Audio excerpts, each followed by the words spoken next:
একটিমাত্র ক্যাম্পাস যেটি অন্যান্য ক্যাম্পাসের রাজনৈতিক সংস্কৃতির চেয়ে সম্পূর্ণ আলাদা, সেটি হচ্ছে রাজশাহী বিশ্ববিদ্যালয়। এইখানে একটি বিশেষ সংগঠন যারা 2-3টা লেয়ারে তাদের সাংগঠনিক কার্যক্রম পরিচালনা করে থাকেন। এবং রাজশাহী, আপনি যে বলেন রাজশাহী বিশ্ববিদ্যালয়ের 6টি মেয়েদের হলে প্রায় সকল হলের প্রবেশরাই, মেয়েদের হলে হল প্রবেশরা পর্যন্ত ইসলামী ছাত্রী সংস্থা করার জন্য শিক্ষার্থীদের উপরে চাপ প্রয়োগ করে থাকেন। এবং আমরা, আপনি যে বললেন যে 11টি হলে কমিটি দিয়েছি, ছেলেদের, মেয়েদেরটি দিতে পারেনি। আমরা প্রথম অবস্থা যখন কমিটি করব, প্রত্যেকটি হলে যথেষ্ট সংখ্যক নারী নেত্রী আমাদের ছিল। কিন্তু যখনই এই যে আমার ডানে বামে বসা আছে তুহিনা এবং এশারা, আমরা আপনাদেরকেও আহ্বান করছি, আপনারা তাদের ফেসবুকের পোস্টগুলিতে গিয়ে দেখবেন যে কি অশ্রাব্য বিশ্রী ভাষায় তাদেরকে তীব্র আক্রমণ করা হয়। আমাদের বোনেরা সবাই রিস্ক নিতে পারে না।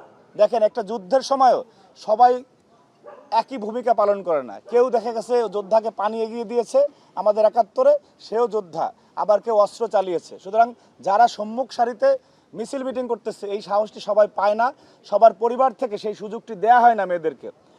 যার কারণে এই যে আমার সাথে অনেক মেয়ে কথা বলেছে যে ভাই, আমরা যে ছাত্রদলে পদ নিব আমাদেরকে এই ধরনের প্রেশারাইজ করা হয়, হল থেকে বের হয়ে যাওয়ার জন্য সরাসরি হল প্রশাসন এখানে অপচেষ্টা করে।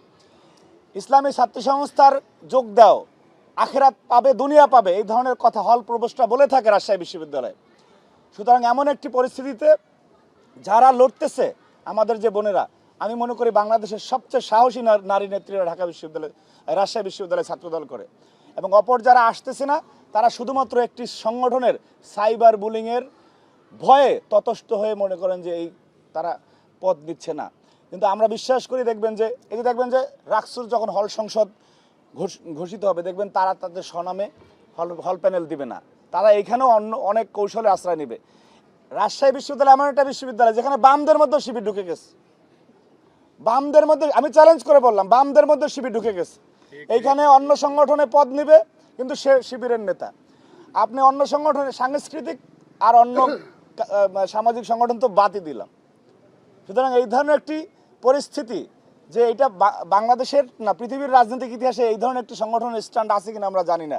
যার আপনি আমার চেয়ে ভালো জানেন কেন মনে হলো, কারণ আপনি যে ন্যারেটিভগুলি তারা তৈরি করে, যে মেয়েদের, এবং মেয়েরা বলতে ভয় পায়।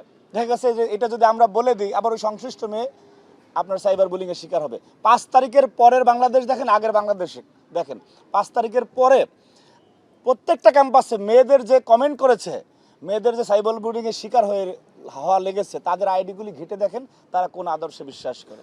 কিন্তু একটা ঘটনারও জাস্টিফিকেশন ছাড়া যে আমাদের মতো ডাইরেক্ট বিচার করেছে, সেটা দেখাতে পারলে আমরা মনে করবো যে তারা প্রকৃত অর্থেই নারীবান্ধব। তো জনসংখ্যা আছে বাংলাদেশে, যত জনসংখ্যা আছে তার চেয়ে শিবিরের বট আইডির সংখ্যা বেশি।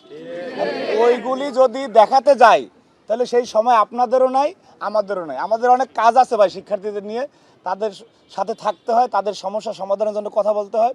এই সমস্ত মিথ্যা, অসত্য, বিভ্রান্তিকর ন্যারেটিভ তৈরি করার মতো পর্যাপ্ত সময় আমাদের কাছে নেই। আমরা শিক্ষার্থীদের সাথে আছি। আপনি দেখেন যে কোনো সংশ্লিষ্ট এলাকায় শিবিরের 10 জন লোক আছে, সেই এলাকার শিবিরের সভাপতি যদি ওই এলাকায় থেকে সামাজিক যোগাযোগ মাধ্যমে পোস্ট দেয়, সেখানে 10,000 লোক কমেন্ট করে। এই লোকগুলি জান্নাত থেকে আসছে না জাহান্নাম থেকে ছুটি নিয়ে আসছে, এটা আমরা জানি না, কিন্তু তারা করে। সুতরাং আমি জানি এই বক্তব্য তারা শুনবেন, তাদেরকে একটু আমল করার আহ্বান জানাচ্ছি যে ভাই, যে কয়জন লোক আছে সে কয়জন প্রদর্শন করুন। এই যে অন্তরালে থেকে অন্তর্নিহিত বয়ান আর দিন না, এই রাজনীতি বাংলাদেশের শিক্ষার্থীরা অন্তত গ্রহণ করতেছে না। সেটি রাকসুর ভোটের ফলাফল গোনার পরে প্রমাণ হবে যে বাংলাদেশের শিক্ষার্থীরা এই ধরনের অপকৌশলকে গ্রহণ করছে কি না, তার মাধ্যমে প্রমাণ হবে ইনশাআল্লাহ। সেই দিন পর্যন্ত আপনারা অপেক্ষা করবেন। আমরা কোনো অপরাধী, সে যেই পরিচয় হোক না কেন, তার বিরুদ্ধে এবং আমাদের বোনদের পক্ষে ছাত্রদল সদা সর্বদা সচেষ্ট রয়েছে। এবং এই সংগ্রাম শেষ ইফতিজার যতক্ষণ থাকবে ততক্ষণ পর্যন্ত আমরা এই সংগ্রামে থাকবো ইনশাআল্লাহ। আপনাদের সবাইকে ধন্যবাদ। আসসালামু আলাইকুম।